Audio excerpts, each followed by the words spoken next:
बेटे की पैदाइश पर दुनिया खुश होती, भंगड़े डाले जाते हैं कि बेटा पैदा हो, खुशियाँ मिठाई तकसीम की जाती। लेकिन जहाँ बेटी की पैदाइश होती है वहाँ पर बहुत से लोग खुश भी होते हैं तो बहुत से लोग अजीब सा मुंह बना लेते। बात समझ में नहीं आती कि यार ये क्या हुआ, क्यों, वजह क्या है। आज बेटी की बात नहीं कर रहा हूँ, मैं बेटों की बात करूँगा। आज मैं आप लोगों को समझाना चाह रहा हूँ कि बेटे की पैदाइश और उसकी जवानी, फिर उसका बुढ़ापा, वो कितना जुल्म सितम बर्दाश्त। अस्सलाम वालेकुम दोस्तों, मैं हूं अब्दुल्ला बिन हमीद और आप देख रहे हैं मेरा यूट्यूब चैनल। बेटे की पैदाइश जब होती है तो घर में खुशियाँ, बहुत ज़्यादा खुशियाँ आ जाती है। घर में मिठाइयाँ तकसीम होती है, भंगड़े डाले जाते हैं और बड़ा खुश होते हैं। हर बाप माँ, बहन भाई, दादा दादी, नाना नानी, ख़ानदान सब खुश होते हैं, बेटा पैदा हुआ। पैदाइश पर ही सिर्फ खुशी होती है, ये बात जहन नशीन कर लीजिए। जितने भी आज लड़के देख रहे हैं, बड़े देख रहे हैं, बूढ़े देख रहे हैं, जितने मेरे बुजुर्ग देख रहे हैं, दोस्त देख रहे हैं, भाई देख रहे हैं, बहन देख रही हैं, इस बात को अच्छे से जहन नशीन कर लीजिए। आप लोगों को समझ आ जाएगा कि मर्द की पैदाइश जो होती है, उसकी पैदाइश पर ही सिर्फ खुशी क्यों होती है। ये बात अच्छे से समझ में आ जाएगी। वो जब बच्चा होता है, बच्चा बचपना उसका बहुत फूलों की तरह बहुत अच्छे से रखा जाता है उसको, लेकिन थोड़ा सा बड़ा होता है, जहाँ पर वो बड़ा होने लगता है, जिसे हम कहते हैं कि बालिग हो रहा है, वो पहले अगर मिडिल क्लास से ताल्लुक़ रखता है तो माँ के लिए जान मारता है, बड़ी मेहनत करता है कि माँ को अच्छे से अच्छा, क्योंकि माँ ने भी, बाप ने भी उससे बहुत ज़्यादा वो लगाया हुआ होता है कि क्या कहते हैं उसे, कि हमारा बेटा बड़ा होकर हमें ये देगा, वो देगा, हमारी ज़िंदगी, हमारी लाइफ सेटल हो जाएगी, हम बहुत अच्छे से यानी अपनी ज़िंदगी गुजार पाएंगे। फिर वो छोटे बहन भाइयों के लिए दर्द बर्दाश्त करता है। अगर वो इकलौता भाई है, 2-3 बहनें, 4 बहनें, और वो मिडिल क्लास से अगर ताल्लुक़ रखता है तो सबसे पहले उसके ऊपर ज़िम्मेदारी आ जाती है बहनों की शादी। वो खुद अगर बड़ा होता है या छोटा होता है, लेकिन अपनी बहनों की शादी के लिए उसे सबसे ज़्यादा लोगों की बातें सुननी पड़ती है, लोगों के जुल्म सितम बर्दाश्त करने पड़ते हैं, दर्द बर्दाश्त करना पड़ता है, बड़ी मेहनत करता है, बड़ी जान मारता है वो। फिर वो उन्हें शादी करके रुखसत कर देता है, फिर अपनी शादी करता है। यह हकीकत पर मबनी मैं आपको बात बता रहा हूँ। यह आज जो है आज इस दौर की यह हकीकत पर मबनी कहानी है। फिर जब उसकी शादी होती है तो बीवी की ज़रूरतें पूरी करने के लिए ज़माने के सितम बर्दाश्त करता है, जुल्म बर्दाश्त करता है। बीवी को लगता है कि ये बस पैसा आ रहा है, बस आ रहा है। फिर बच्चे हो जाते हैं, उनके लिए अपनी हड्डियां गला देता है। ये एक तल्ख हकीकत है, इस बात को आप लोग खुद मानेंगे। खुश इससे फिर भी कोई ना हुआ, खुश कोई भी नहीं होता इससे फिर भी, क्योंकि जब इसका बुढ़ापा आ जाता है, माँ कहती है कि बीवी के साथ लगा रहता है, बीवी की बात सुनता है, हमारी बात नहीं सुनता, बीवी का होकर रह गया है। पंजाबी में कहावत है ना, बीवी दे थल्ले लग गया है, वही बात आप लोग समझ लीजिए। माँ कहती बीवी का होकर रह गया, हमारी नहीं सुनता, बीवी के ये ग़ुलाम बन चुका है, जोरू का ग़ुलाम बन चुका है, तरह तरह की बातें होती हैं। इसी तरह बहनें कहती हैं कि हमारे लिए भाई ने क्या किया है, कुछ भी तो नहीं किया। क्या किया? कुछ भी नहीं किया हमारे लिए। हालांकि वो अपने आप को मिटा देता है, अपनी जवानी, अपना बचपन ख़राब कर देता है। बीवी कहती है, शादी के बाद थोड़ा टाइम गुजरता है, बच्चे पैदा हो जाते, बीवी कहती है मेरी तो किस्मत ही खराब थी कि तुझसे शादी की।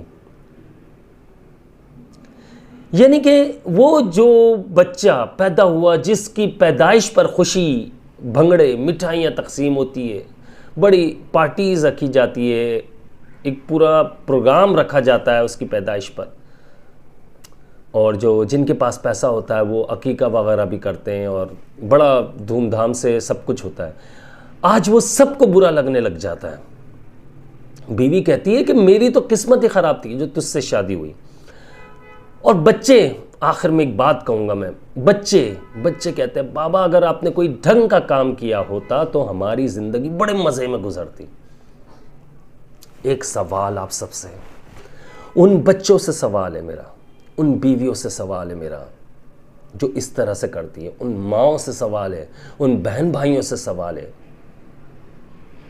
अगर वो बड़ा होकर, सबसे पहले माँ से सवाल है, बहन भाइयों से सवाल है, फैमिली से बात कर रहा हूँ, अगर वो बड़ा होकर केयर ना करता, बहनें 3 बैठी हुई है, 4 बैठी हुई है, शादी नहीं करवानी, मेरी क्या जिम्मेदारी, वो आवारा टाइप का होता, घूमता फिरता दूसरे लड़कों के साथ आवारागर्दी करता, बहनें बैठी बैठी बूढ़ी हो जाती हैं। आप लोग, उसने आज शादी करवा दी, उसकी कदर कीजिए, ये मत कहिए कि उसने क्या किया है। बीवी कहती है कि किस्मत खराब थी। मेरी बहन, अगर किस्मत खराब थी तो फिर आपने शादी नहीं करनी थी, किस्मत खराब थी। आप जब शादी होकर उस घर में आई, वो सिर्फ अपने बारे में सोचता, अपना खाना। ऐसे बहुत सारे मर्द हैं मैंने देखे अपनी ज़िंदगी में, कुछ करीबी भी हैं, तो बीवी बच्चे हैं घर में, लेकिन इसके बावजूद वो रात में खाना दोस्तों के साथ बाहर खाते, बीवी बच्चे घर के खाने खाते। लेकिन ऐसे मर्द भी मैंने देखे कि अगर उनके, यानी कि किसी ये लड़के को अगर बाहर खाना खाना है तो अपने बीवी बच्चों को बाहर ले जाकर खाना खिलाते, बाहर डिनर पे ले जाते, बड़ा ख्याल रखते हैं, अपनी ज़रूरतों को मार देते हैं, लेकिन ये सोचते हैं मेरे बच्चों का किसी तरह से पूरा, मेरी बीवी को किसी तरह से कोई कमी ना हो, उसे ये एहसास ना हो कि मैं उसका ख्याल नहीं रख पा रहा हूँ। यहाँ तक कि जब वो बूढ़ा हो जाता है तो बीवी कहती है किस्मत ख़राब थी, आज वो कमाने के काबिल नहीं रहा, बूढ़ा हो गया। ये भूल गए कि 25 साल, 20 साल, 15 साल, 10 साल उसने खिलाया पिलाया। छोड़ देता ना, वो नहीं देता साथ तुम्हारा। अगर छोड़ देता, साथ नहीं देता, तो आज क्या पुरसहान औरत। क्या आपको शादी करके वो लड़कियां जो तलाक लेकर, डिवोर्स लेकर और अपने माँ बाप के घर चली जाती है, अपने बहन भाई के घर चली जाती है, ईमानदारी से अपने दिल पर हाथ रखकर कहिए, उन बहनों से मुखातिब हूँ, क्या इज्जत मिलती है दोबारा उसी तरह से जिस तरह पहले आप शादी से पहले उस घर में रह रही थी? कभी नहीं, कभी भी नहीं मिलती। शौहर का घर शौहर होता है, शौहर का घर शौहर का घर होता है, उसे अपना घर समझिए। और बच्चों से मैं ये बात कहता हूँ कि जो कहते हैं आपने हमारे लिए क्या किया, कुछ नहीं किया उसने, पैसा नहीं था, खुद भूखा रहा, तुम्हें खिलाया, शेल्टर प्रोवाइड किया। अगर एक चीज़ प्रोवाइड कर रहा है, वो शेल्टर प्रोवाइड कर रहा है, आपको अपना निवाला खिला रहा है, पैसे जेब में नहीं है लेकिन तुम्हें खाना खिला रहा है, कपड़े उसके पास फटे पुराने कपड़े पहन रहा है, वो जूते फट रहे हैं उसके, लेकिन वो आपको नया कपड़ा लेकर दे रहा है, नए शूज़ लेकर दे रहा है। अगर तुम्हारे पैदा होने पर, एक सवाल है, कमेंट में ज़रूर बताना, अगर बाप इतना ही बुरा है, मर्द इतना ही बुरा है, अगर पैदा होने पर किसी ट्रस्ट में छोड़ देता, कहीं भी छोड़ देता, कहीं भी फेंक देता, वो यार मेरा अपने खाने के लिए नहीं है, मैं क्यों संभालूंगा, बच्चे तो फिर पैदा हो जाएंगे, बच्चे तो फिर आ जाएंगे जब मेरे पास पैसा आएगा, छोड़ देता, जिंदा रह पाते? नहीं रह पाते। ये झंझोड़ कर रखने वाली कहानी है, इस बात को समझिए। सिर्फ इतना सोचिए, मेरा बाप आज अगर मुझे कुछ नहीं दे पा रहा तो मैं इतना बड़ा कैसे हो गया। अगर मेरी पैदाइश पर वो मुझे उठाकर, बीवी से कहता पैसे नहीं है, बच्चे फिर पैदा हो जाएंगे, फेंक दो उठाकर, किसी ट्रस्ट में दे दो, कचरा कुंडी में फेंक दो, बहुत सारे कैसे सुने होंगे, बहुत मिलते हैं बच्चे इस तरह से, बहुत कहानियां मिलती हैं।